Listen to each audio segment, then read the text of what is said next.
Give us today our daily bread. Kung karon atong pag-aiskutan may tungod ang Ginoo ihatag kanamo ang pagkaon nga among gikinahanglan. Amen.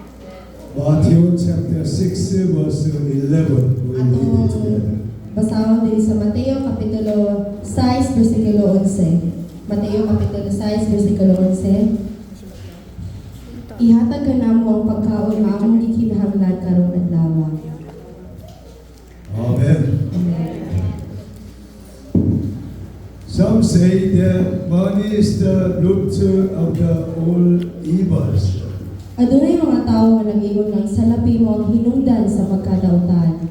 Others say that money is the root of the all good things. Manuuban nag-ingon nga salapi mo ang hinungdan sa pagkamaayo. So as we know, money is the neither good nor evils. Apan kita nakabalo nga ang salapi mamahimo nga mamaayo o dautan. In the hand of the evil people, money become a tool of evils. Sa kamot sa daotang mga tawo ang salapi nahimong sumbanan sa kadautan. However, in the hand of the good people, money become a tool of very good. Apan sa kamot sa maayong tawo kini apan sa kamot sa maayong tawo ang kwarta o salapi nahimong sumbanan sa maayo. As Christians, what attitude should we have toward money? Isip mo sa kakristohanon unsang kinaiya ang angay natong mabatunan bahin sa kwarta. Number one, God's people and material things in the Old Testament says. Ang una, ang mga tao sa Diyos ug ang mga material nga butang sa daang kasabutan. The Garden of Eden was the first home of the all mankind. Ang hadden sa Eden mao ang hinaunhang pinuy-anan sa katawhan. That's why God created the rich and the beautiful gardens. Mao na ang Ginoo naghimo gayud abunda ug manindot nga harden. Genesis chapter 2 verse 11 to 12 Diri says. sa atong basahon sa Genesis kapitulo 2 bersikulo 11. Genesis kapitulo 2 bersikulo 11 hangtod 12. The name of the first is the Behold. Ang unang subagi nga napisod ug minagayday kinilibot sa kayutaan sa habila. Makaplagan ni tapita ang lunsay mulawan ni man ang bato nga binili mo sa dinikang pula. Good. Aromatic, legion, and oyster as the theirs. Amen. Amen. In the beginning, the Garden of Eden was a very good land. Ug sa sinugdanan ang harden sa Eden maayo kay kaayong kini nga yupa. All material and food and drink animal was very good in the Garden of Eden. Ang tanan ng mga butang apil na ang mga kahayupan o ang tanan ng mga katubigan maayo gyud kaayo. Also, the face of man, Noah, and his possession was very good. O sinuoy nga usa ka tawo sa Dios ug ang iyang mga gipanag-iya. He was wealthy enough to build a huge ark of the Lord by faith only. Siya adinahan kaayo nga igo aron makahimo og usa ka dako nga arka pinaagi sa pagtuo lamang. We can build the ark of the Lord individually by faith like Noah. Makahimo kita pagtukod og arka matag usa ka nato pinaagi sa pagtuo lamang sama kang Noah. And then many people come to there and have a rest and save. O ang daghan kay mga tawo makahimo nga pagsulod ng arka o makahimo nga pagpahulay dito. The blessing of Abraham, who obeyed God's call, will lead us. Ang panalangin ni Abraham kansang ito sa tawag sa Ginoo. When Abraham arrived in Canaan, he was 75 years old and had nothing. Kung sa dihan si Abraham nga niabot dito sa Kanaan, siya ngayon nagpanego ng 75 ug wala bisang unsang siyang gidala. Only Abraham followed the word of God. Si Abraham lamang nagasunod lamang siya sa pulong sa Ginoo. Bible says in Genesis chapter 12 verse 1. Atong basahon diri sa Genesis kapitulo 12 bersikulo 1. The Lord had said to Abraham, Ginoo miingon kang Abraham, biyahe imong nasod ang imong mga paryente ug ang balay sa imong amahan lakaw ngadto sa usa ka nasod nga ipakita ko kanimo. Abraham came out of Egypt and become very rich in livestock and silver and too much gold. Migawas si Abraham sa Ehipto, mahimong dato kaayo sa kahayupan, pilak o bulawan. Bible says Genesis chapter 13 verse 1 2. Ang Biblia nag-ingon diri sa Genesis kapitulo 13 bersikulo 1 hangtod 2. So Abraham Ikan sa Ehipto, mipaingon si Abraham sa amihanan ngadto sa Negev ubang sa iyang asawa ug sa tanan nga iyaha. Bikuyog usab kaniya si Lot, dako na kaayo si Abraham. May mga karnero siya, mga kandi, mga baka, mga plata o bulawan. Also life in Canaan, a rich man with 320 men Abraham had. O ang kinabuhi dito sa Kanaan, adunay usa ka adunahan nga adunay 318 ka mga gibansay nga mga lalaki. Bible says in Genesis chapter 14 verse 14 to 16. Ang Biblia nag-ingon diri sa Genesis kapitulo 14 bersikulo 14 hangtod 16. When Sa pagkasayon ni Abraham, nagibilang ang iyang pagmangkon, itigong niya ang mga sinaligang tao sa iyang bundok na 318 kabuong tanan. Gidugod nila ang upat kahari hangtod sa dan. Dito gibahin niya ang iyang mga tao sa nagalain-lain bundok sa pagkagabi, isulong o gibundok nila ang mga hari. Gigukod nila ang ilang kaaway hangtod sa hubas, amihanan sa Damasco ug nabawi nila ang tanang kautanan. Nabawi usab ni Abraham ang iyang pagumangkol na sila ug ang iyang mga kautanan lakip ang mga babayi ug ang ubang mga tawo. likewise Abraham had a very strong powers. Sama niya na si Abraham aduna gayud kayo makusganon nga gahom. So the testimony of servant Eliezer, Abraham's servant testimony about this was. Ug ang pagpamatuod sa alagad nga si Eleazar na Bible says Genesis chapter 24 verse 35. diri sa Genesis kapitulo 24 bersikulo 35. Genesis 24:35. The Lord has blessed my Ipanalangin pag-ayo sa Ginoo ang akong magalon ug gihimo siyang bantugan. Gihatagan siyang mga panon sa karnero ug mga kandi, mga baka, mga salapi, mga bulawan, mga ulipong lalaki o babae, nga kamelyo o mga asno. Abraham became very wealthy and rich in his land. Si Abraham hinahimo gayon siyang bantugan o pinakadato gayon sa ila gayon nga Because nasod. Abraham followed the word of God, obeyed the word of God fully. Tungod kay si Abraham iya gayong gisunod, iya gayong gisunod ang pulong sa Ginoo. The word of God was fulfilled through Abraham's good attitudes. Ang pulong sa Ginoo na fulfill gayud ni Abraham pinaagi sa maayong nga kinaiya. Genesis chapter 12, Almighty God promised to Abraham, I'll make you a blessing. Dito sa Genesis kapitulo 12 ang atong labing gamhanan nga Dios ni saad kang Abraham ningon siya nga ikaw mahimong panalangin. Abraham's sons and the descendants has a very wealthy, become a very rich people also.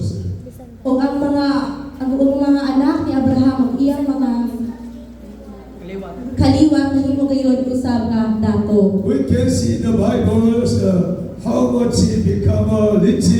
Esau, Jacob, and Joseph, all his descendants. Makita na to sa Biblia kung usa sila mga dato sila ni Isaac, Jacob o ni Joseph. So Abraham become our forefather, all nation peoples. O si Abraham nahimo gayon nato nga amahan sa tibuok kalibutan.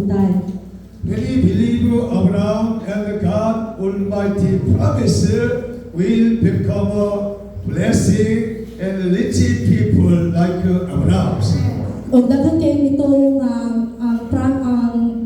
ang saad ni Ginoong Jesucristo dito ni Abraham himo gayon nga panalangin diri kanato. Second step, God's people and the material things in the New Testament we have learned. O ang ikaduha ang katawan sa Ginoo mo ang material nga butang diha sa bagong kasabutan. Jesus Christ had a poor life for salvation of the peoples. Si Jesucristo nahimo gayon siyang kabus sa iyang kinabuhi alang sa kaluwasan sa katawhan. Bible says 2 Corinthians chapter 8 verse 9. Ang Biblia nag-iingon diri sa ikaduhang Korinto kapitulo 8 bersikulo 9. Ikaduhang Korinto For the 9. grace of our Lord Jesus Christ, Apan pagmatod kamo nga ang inyong pagkawasan sa pagbuhat dili mahimong kapatulan ni adtong buyang sa pagtuo. He became poor so that you through his poverty might become rich. Amen. Amen. Jesus died on the cross for the salvation of our souls to make a wonderful Christian, purified Christian, all of us. Si Ginoong Jesucristo na pagkamatay siya dito sa cross sa Kalbaryo, alang luwason kita mga Kristohanon ug mahimo nga hinlo nga kasing-kasing. We must remind what the Bible says in Galatians chapter 3 verse 13. Kinahanglan natong hinumduman ang pumusang isulti diri sa Biblia diri sa Galacia kapitulo 3 bersikulo 13. Christ Jesus redeemed us from the God of the law by becoming Ang pagtilukan kita ni Kristo gikan sa puno sa balanon. Pinaagos na pagtulong sa iyang kaugalingon at tinumlo tungod ka nato kay sumala sa iyong kagihimong sa kasulat. Tinumlo sa Dios.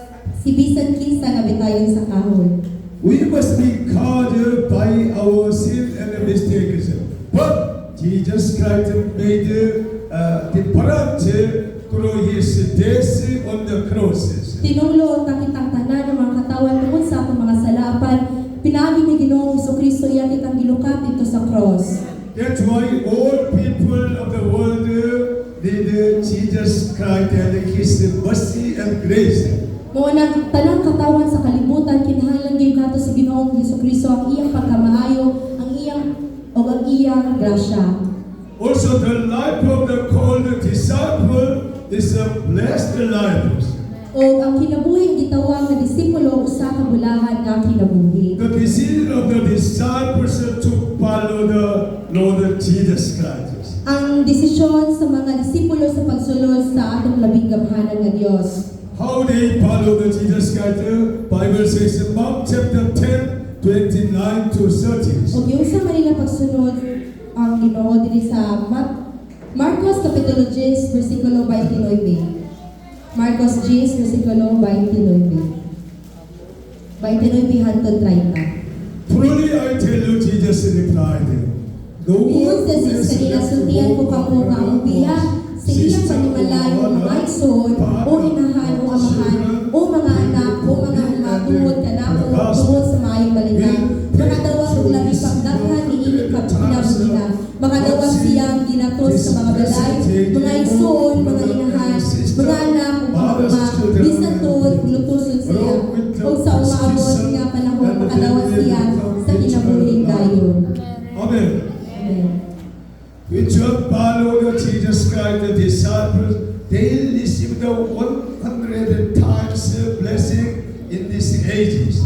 O kung kinsa katong musunod kayo sa pulong sa Ginoo makadawat kay tao 100% ka mga panalangin. That's why around the world, many people want to follow Jesus Christ. Mao nang sa tibuok kalibutan, sa tibuok kalibutan daghan kay mga tawo nga mosunod ni Ginoong Jesucristo. There is a better homeland prepared by God Almighty. Ug aduna gayoy maanidot nga Pinoy-anan nga giandam ang atong labing gamhanan nga Dios. The Bible says, Hebrews chapter 11, verses 13 to 16. Ang Biblia nagaingon diri sa Hebreo kapitulo 11 bersikulo 13 hangtod 16.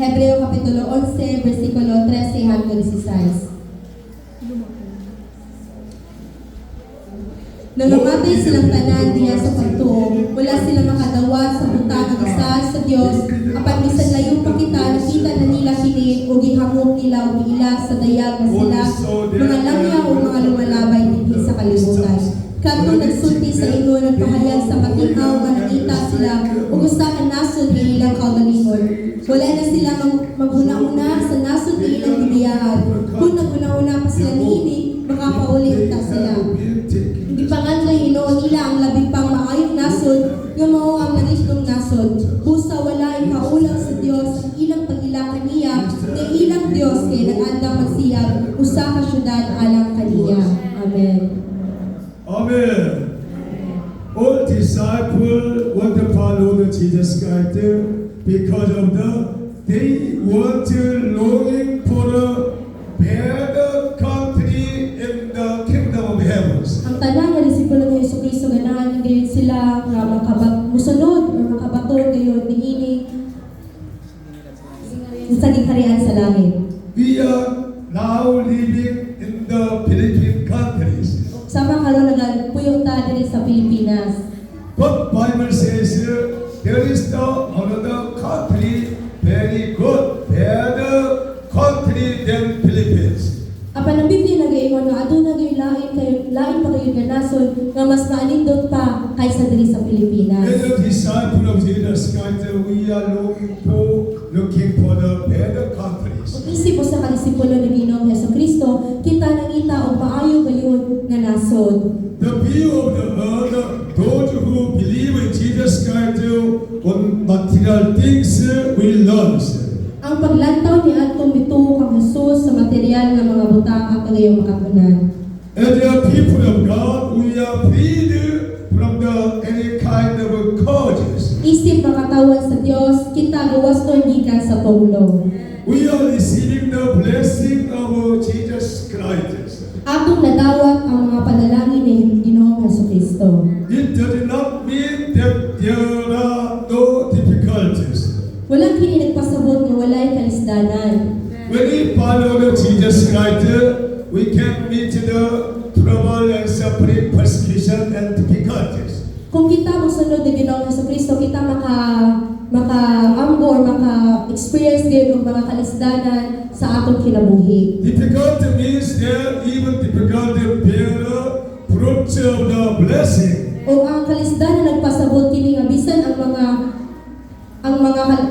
nagpasabot kini nga bisan ang mga kalisdanan mamunga sa panalangin. That's why Apostle James mentioned James chapter 5 verse 11. Mao na si Apostoles Santiago nagaingon diri sa kapitulo Santiago kapitulo 5 bersikulo 11. As you know, we count Ato sila giisip as the ng lawas blessing ni sila ng kalabutan Isubilan kamo ay tungod sa pagkakapagulipon mo.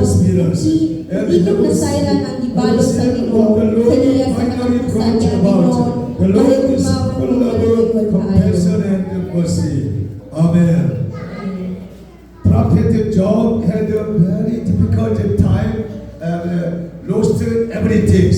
O si Propeta Job naka-experience gayon siya or sinati gayon og malistod kaayong na sitwasyon. He was enduring his life and then finally he received the 2 times blessing and child burials. O iyang yun kanang gipadayon ang iyang kanang nalisod nga sitwasyon og nakadawat gyud siya og ikaduha ka pilo nga mga panalangin. As a Christians, what are our daily prayers? O isip mo sa Kapistohanon unsa man ang atong gitawag nga pangadawang nga pa. Daily prayer that we need job, education, housing and clothing, transportation, likewise. Ang adlaw-adlaw nga nga atong gikinahanglan mao ang trabaho, edukasyon, balay, sinina o ang pamilya. That's why all Jesus Christ teaching us Matthew chapter 6:11. Mao lang si Ginoong Jesucristo nagatudlo diri kanato diri sa Mateo kapitulo 3 bersikulo. You can pray, give us today Mateo our 6 daily kapitulo bread. 11 hangtod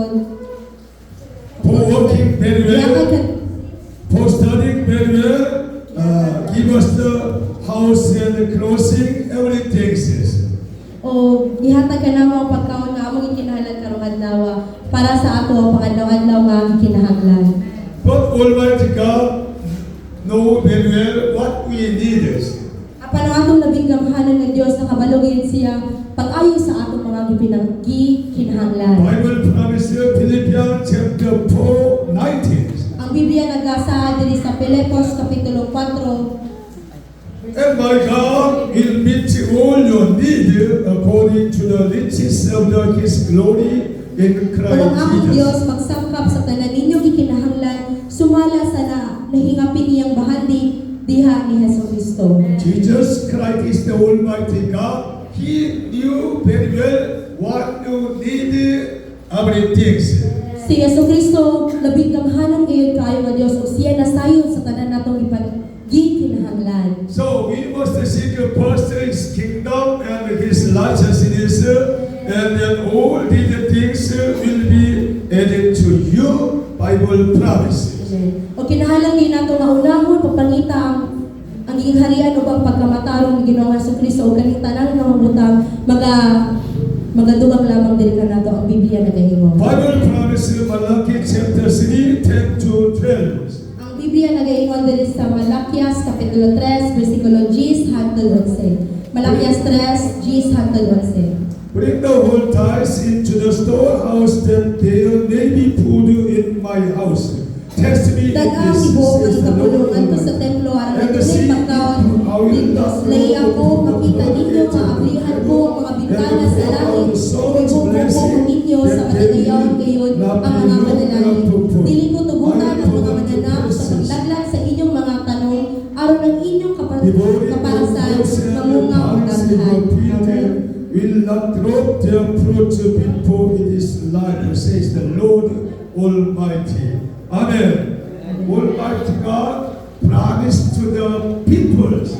Ang atong labing gamhanan nga Dios ni sa Dios sa matag katawhan. We must believe the all promise of God provides. O kinahanglan lamang natong tuuhan ang tanan nga gisaad ni Ginoong Jesucristo pinaagi sa Biblia. Another life of abundance, but a life without lacking. Dili usa ka kinabuhi sa kaabunda apan usa ka kinabuhi nga walay kakulang. King of David in Israel was a very poor people. O si Hari David dito sa Israel usa gyud siya kayo nga kabus nga tawo. He was a country boy, taking care of the sheep and the goat in the wilderness. O siya usa lamang ka tawo nga nagabantay sa tanan nga mga kahayupan. Almighty God sent the prophet Samuel and anointing David young boys. O ang atong labing kamhanan nga Dios nagpadala ni propeta Samuel ug iya ngayon nagiduhugan si David. Young boy David was full of the Holy Spirit. O ang batanon nga bata nga si David nakaahimo ngayon mapuno sa balaang espiritu. Even though his life was a persecution and a bit difficult at time, but he became a king of Israel. Bisan tuod ang iyang kinabuhi na puno sa paglutos o kalisdanan, nahimo gayapon siya ang hari He sa led Israel. the Israel country for 40 years with a very peacefully. O iya giyon nga gidumala ang nasod sa Israel sa sulod sa 40 ka tuig. That's why until now, people of Israel, Jerusalem people, like David very much is. Mao nang hangtod karon ang even ang mga katawhan ganahan gyud kayo sila ni David. David confessed likewise Psalm 23 verse 1. O si Hari David naggisniya gyud kini gisugid sama niini diri sa Salmo kapitulo 23 bersikulo 1. The Lord Ang is Ginoo my mao ang akong shepherd, I kabalangay ug walay lack nagkulang nothing. kanako. Amen. Amen. As a Christians, we are called by God Almighty and Jesus Christ. Ug isip sa kakristohanon ikaw ug ako gitawag kita sa atong Ginoo.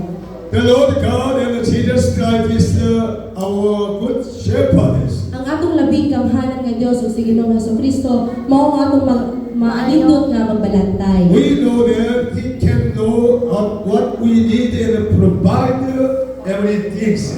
O kita nasayon nga siya na kabalo sa ato mga gipanginahanglan o siya magahatag sa tanan. We know that in the New Testament, what is the Jesus' daily bread? O ato gay nasayan dito sa unang testamento unsa man ang ato pang-adlaw-adlaw nga pan. Jesus says likewise, John chapter 4:34. O diri sa niingon si Jesus diri sa Juan kapitulo 4 bersikulo 34. Jesus says, Jesus my food ang is akong to pagkaon o pagtuman sa kabuod sa nadala kanamo o sa pagtuman sa buhaton na iyang ipabuhat kanako. Amen. Amen. Jesus' daily bread is the work for the glory of God. O ang pang-adlaw nga pan ni Ginoong Jesucristo mo ang pagpamuhat sa pulong sa Ginoo. And Jesus' message is very different. O ang mensahe ni Ginoong Jesucristo lahi giyon. Jesus wants to give us the eternal waters. O si Ginoong Jesucristo ganahan gyud siya mohatag kanato walay katapusan nga tubig. John chapter 4 verse 14. Diri sa Juan kapitulo 4 bersikulo 14. But whoever drink the water I give them will never thirst. Indeed, Apan ang inom sa tubig nga akong ihatag kaniya di na gayon muhawod kaya ang tubig nga akong ihatag mahimo niya kaniya o sa kapituran nga muhatag og buhing tubig o kinabuhing walay katapusan. Jesus wants to provide eternal spring waters. O si Ginoong Jesucristo ganahan gid siya magahatag og walay katapusan nga tubod sa tubig. That's why Jesus teaching his disciple likewise John chapter 6:27. O sa mga niya nga iyang si Ginoong Jesucristo iya ngayon nga gitudluan ang iyang mga disipulo diri sa Juan kapitulo 6 John chapter 6:27. diri sa Juan kapitulo 6 bersikulo 27. Do not Ayaw ka walk paghakuan sa pagkawon nga madaon, kundi sa pagkawon nga malungkan, ngadto sa kinabuhing walay katapusan. Kining pagkauna ihatag kanang sana sa tawo, kaya naaman niya ang pagtingin sa Dios nga Amahan. Praise His seal of approval.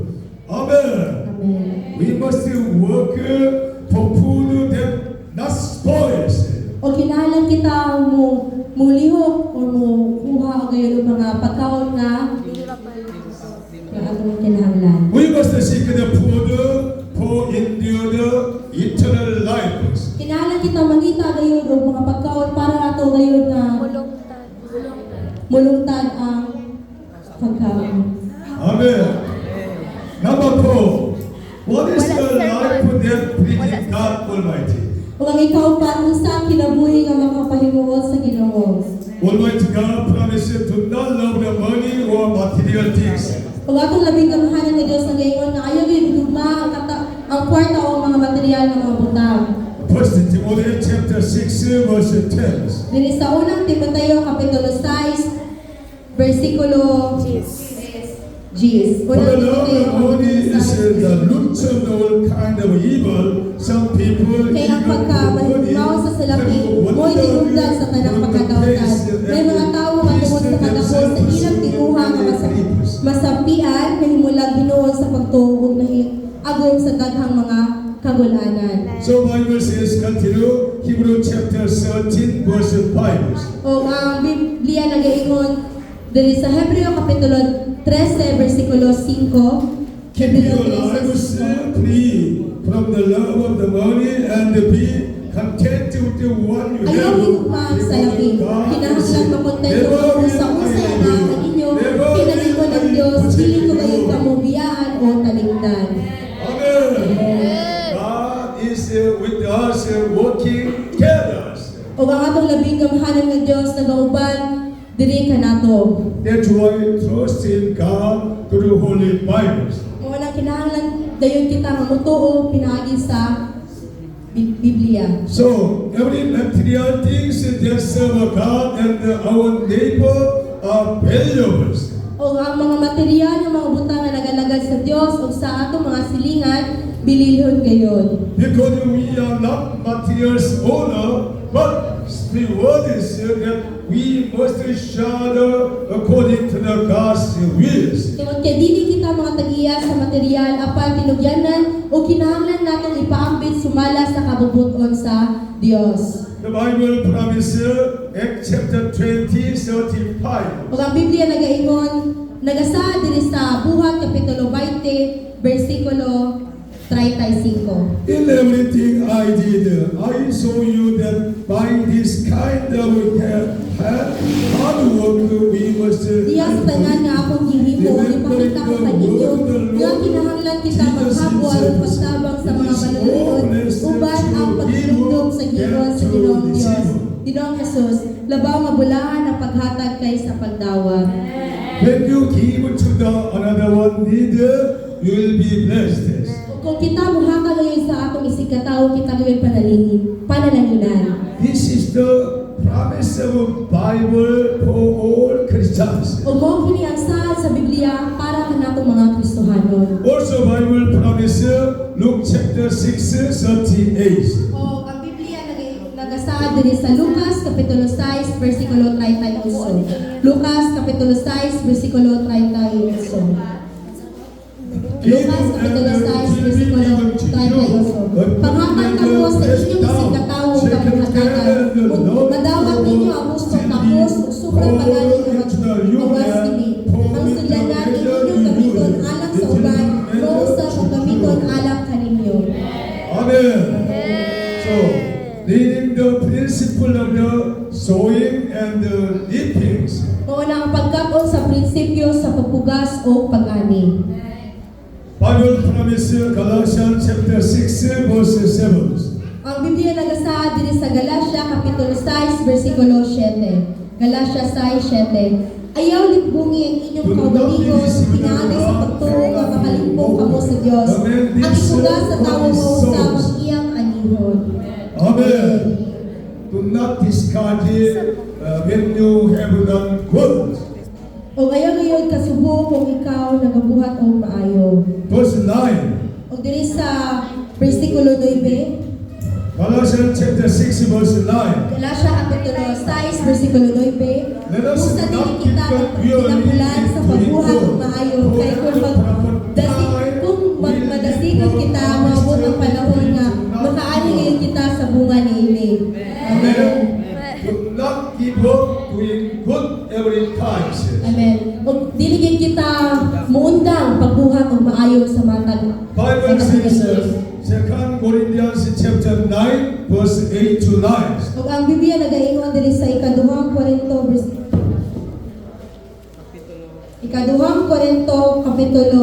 9 bersikulo 8 hangtod 9. Ikaduhang God Korinto is able to bless you abundantly so that in all things at all times having ug ang Dios all that nakahimo you need, pagbubo sa tanang grasya nganha kaninyo aron hatagan ug katagbawan ang tanan ninyo panginahanglan ug maghatag kamo nga matagayawon alang sa tanang kaayuhan. Sumala sa gingon sa kasulatan, siya mahinatagon kaayo sa mga kabos ug walay katapusan ng iyang kaluoy. all this message from God Almighty that Jesus Christ given to us. O kini nga mensahe kini gayud nagagikan sa atong labing gamhanan nga Dios nga iyang ihatag diri kanato. We must ask our daily bread and sharing what we have to another ones. Pero kinahanglan nato gayong pangayoon ang ato pang-adlaw-adlaw nga panog ato gayong isang ipaambit sa uban kung unsa ang naa diri kanato. Because all this is doing good is the pleasing to God Almighty. Kay ang pagbuhat ug maayo makapahimot gayud sa atong labing gamhanan nga Dios. Our conclusion message: poverty itself is not a good virtue. O ang palapos ka mensahe ang kakabos mismo dili maayong hiyas. However, if you have a positive mind, even when you are poor, it is good virtue. Bisan pa kung ikaw adunay positibo nga hunahuna, bisan kung ikaw kabos, kini usa ka maayong hiyas. Being rich is not bad in itself. Ang pagkadato mismo dili gyud dautan. Rather, a greedy mind, that is a mind that does not know how to show its balance. Apan usa ka hakog nga hunahuna, kanang usa ka hunahuna nga dili makabalo unsaon pagpaambit, mao gyud ang dautan. The more you have, the better it is for the life of the steward who has Jesus in his heart. Kung mas daghan ang imong nabatunan, mas maayo kini alang sa kinabuhi sa usa ka pinialan nga anak kang Jesucristo sa iyang kasing-kasing. So we love Jesus Christ and all church members. Walang higugma kita ni Ginoong Jesucristo ang tanan natong mga miyembro. Every church members take a mind of Jesus Christ. Kita tanan mga isip mga miyembro kinahanglan nato kay batunan ang unang-una kasama ni Ginoong Jesucristo. If you follow the Jesus message, you will be a blessing like Abraham. O kung kita mosunod gyud sa mga mensahe ni Ginoong Jesucristo, mahimong kita nga panalangin sama ni Abraham. Jesus will provide one you need daily bread. O si Ginoong Jesucristo gyud maghahatag sa atong mga pangadlaw-adlaw nga kinahanglan. Close to Jesus Christ every day and night. O duol gyud ni Ginoong Jesucristo adlaw ug gabi. Bible says how to cross to Jesus Christ very clearly. Bible teaching us. Ang Biblia nagaingon nga kung unsaon nato pagduol gayud sa atong labing kamhanan nga Dios. Let us pray. Father God, we thank you so much for